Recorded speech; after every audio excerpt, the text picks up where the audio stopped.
Alright guys, so we're continuing on with our Unit 8, and in this video we're going to be talking about China and human rights and civil liberties violations in China, what we know, what we suspect, and how they got here. So a little background. China, or their technical name, the People's Republic of China, kind of confusing because they're not a republic. They've been a communist nation since 1949 when they had their communist revolution led by Chairman Mao Zedong, Mao being his last name. So when he took power in 1949, they became a communist country, and they have been ever since. So they're operating under a totalitarian party system. The condition of human rights in China is always heavily debated and has always been heavily debated. We know that there are a lot of human rights violations that take place in China. However, China is very influential in the global economy, and they are a member of the United Nations. So a lot of other countries are hesitant to sanction them and draw attention to the problems and the abuses that the Chinese government is constantly committing. They have been criticized by numerous NGOs, which stands for a non-governmental organization like Amnesty International, but they've also been condemned by groups like the U.S. State Department, who's put together multiple reports about the human rights abuses taking place in China now and in the past. So to clarify their violations, we need to make sure we know what human rights even are. And the UN defined human rights in 1948. They put together a Universal Declaration of Human Rights, and in that document they defined what they believed and what the UN collectively is supposed to believe human rights are. It's a very long document, but it lists things like the basic civil liberties that are outlined in our Constitution, plus access to food, healthcare, shelter, things like that. Now, China, their definition of human rights does not line up with this. They say that their definition of human rights includes economic and social and political rights in relation to national culture, meaning that in China, what's good for the nation has to come first. And so what they see as good for the nation lines up with the four cardinal principles. They've got four cardinal principles that they say supersede any citizenship rights. The first of those principles is upholding the socialist path. Second is upholding the people's democratic dictatorship. The third is upholding the leadership of the Communist Party of China. And the fourth is upholding Mao's thought and Marxism and Leninism. So basically what that means is if your, freedom of speech violates or contradicts their democratic dictatorship, the socialist path, the Communist Party, or Mao's writing, Lenin's writing, or Marx's writing, then your freedom of speech is now in the minds of the Chinese government can now be violated. They can censor you and stop you from speaking out if it contradicts any of those four cardinal principles. So if you seek to undermine the government in any way or those principles in any way, then you're a target subject to arrest. So there are several areas of major concern in terms of human rights in abuses in China: capital punishment, the one-child policy, censorship of press and political expression, religious persecution, and lack of workers' rights are definitely the biggest, and those are the ones that we are going to cover. So first, I'm going to start with those civil liberties being, censorship and religion and things like that. Now, like I said, they believe in civil liberties. They just believe that you can't exercise your liberty to criticize the government, essentially. So, so there's a major problem with censorship all across China, and the technology that they now have at their fingers to access what you have said to then censor your voice is constantly growing all of the time. I'll take it liberty by liberty here. We'll start with freedom of speech. We know that basically doesn't exist in China. For example, In 2008, Beijing hosted the Olympics, and China was worried that people were going to be protesting other issues in China during the Olympics, and that it would draw negative media attention from around the world during the Olympics. So they put together a park that they called Protest Park, specifically designed to host protests. They said, we believe in freedom of speech. We believe in our citizens using their voice. If you want to protest during the Olympics, simply apply for a permit to protest in Protest Park, and then once it's granted, you can do whatever. All these people applied for permits, and those people just got arrested. Nobody's permits got granted. Nobody got the ability to actually protest. It was really just a scam to get people to say, hey, I want to protest, and then those people got preemptively arrested before they had actually ever done anything. So that's just one example. As far as the press goes, the media is controlled by the PRC propaganda department. They have their own propaganda department.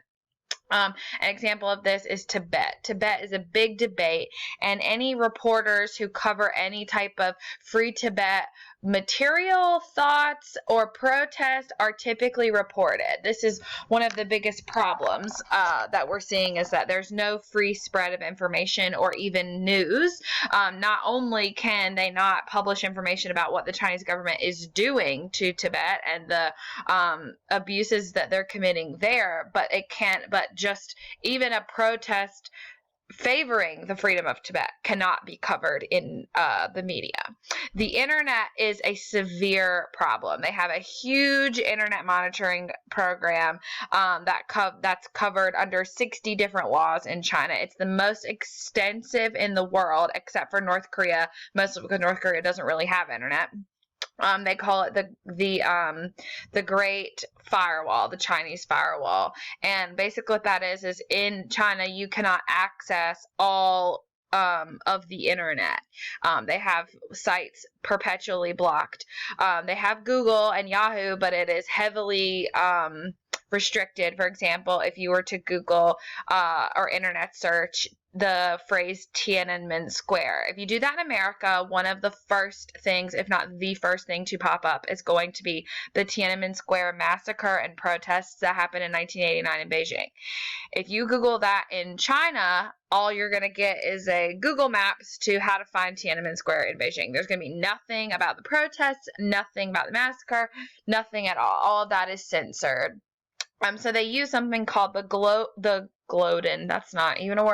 Golden Shield Project, which gives the government the ability to monitor online chats, lock your location, and then arrest you. So if you are in an online chat room saying something about Tiananmen Square or the genocide of Muslims in China, they will flag that, track your location, lock it in, and within a day or less, there's going to be Chinese police at your door ready to arrest you. They have the largest amount of imprisoned internet journalists in the world. Freedom of movement is also really severely limited in China. Not only can you not just leave China without China's permission, you can leave America at any time as long as you have an American passport. You can fly to wherever, drive to wherever, it doesn't really matter as long as the country you're going to also accepts you. But even with a Chinese passport, you cannot just leave China at any time. On top of that, movement within China is very limited. It's starting to get better. It's easier to move in the cities, from one area to another, but they are still restricting extremely. The group that's restricted the most is farm workers, rural farm workers. This actually started under Mao originally, and they're still doing it, essentially treating people like slaves. They use a system called the Hukou system, Hukou, which is where people have to register their movements, and they're tracked by the Chinese government. They don't want farm workers moving because they want them to work because they need their food supply, even though they are the least paid and living in some of the worst environments in China.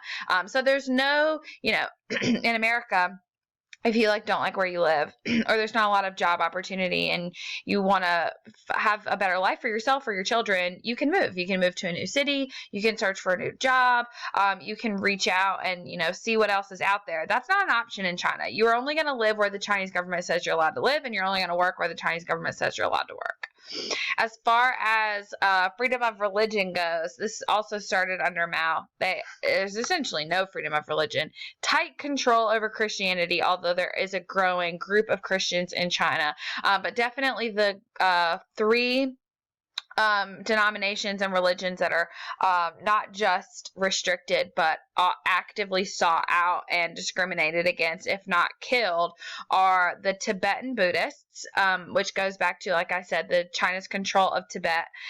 They have caps on the amount of monks that can exist in Tibet. They've denounced the Dalai Lama so that he has no real rights in the eyes of the Chinese government. They have forced the recitation of patriotic scripts supporting China of Tibetan Buddhists, and no one is allowed to study religion before they're 18 because they don't want children being taught any type of Tibetan Buddhist doctrine. The next group is a Muslim sect in China, and I'm going to spell their name. It's Uyghur Muslims. For the life of me, cannot say the word. I want to say it's like Uyghur, but that's not right. The internet says it's supposed to be pronounced Uyghur, but I've seen some people say it in news videos, and that's not how they say it. Honestly, I don't know how it's properly pronounced, so I don't want to butcher it. But essentially, it's just a Chinese denomination of Islam, and the government has to approve the construction of any mosques, which they don't, so there's no real places of worship for people to go.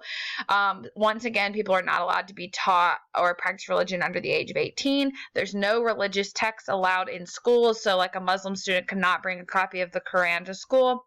They're not allowed to wear scarves or have beards, anything that's traditionally Islamic in culture. They're not allowed to have. They're not allowed to name their children Islamic names. If you have a son, you're not allowed to name him Muhammad. And a lot of people are sent to these re-education camps.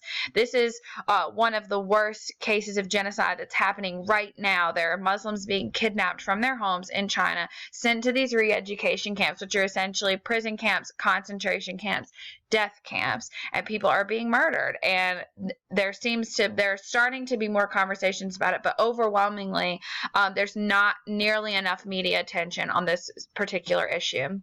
The last group is the Falun Gong religion, which is literally banned. It is, by law, you are not allowed to practice this religion. There's an entire office in the Chinese government that is built to suppress them. There has been a genocide of these people since they essentially formed, and there's even been a lot of reported forced organ harvesting of the Falun Gong people, which is absolutely awful.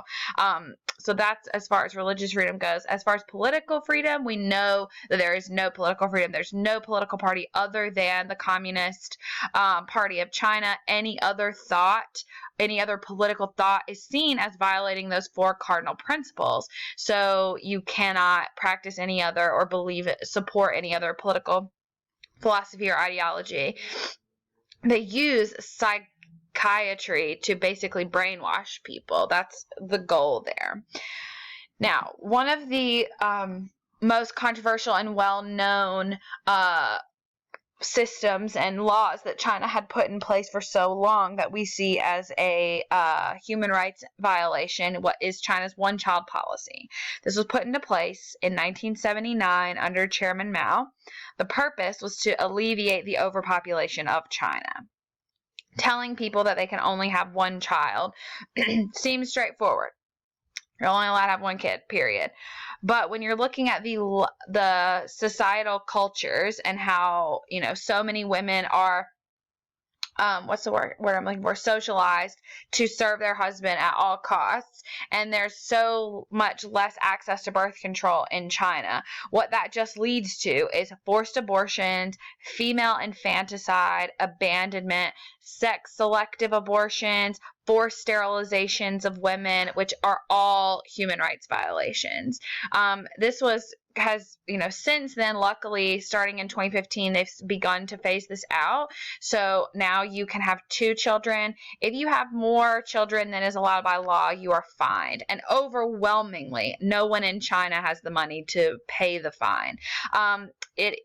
We estimate that this one-child policy has prevented about 250 million births. We don't know how many children have been abandoned or possibly even killed due to this, but we know overwhelmingly, if you look at orphanages in China, they are filled with baby girls, and that's because girls are seen as not as good as boys, and if you can only have one kid, most people would choose for that kid to be a boy, so they'll have the baby, and then if it's a girl, they'll abandon it, which is absolutely awful.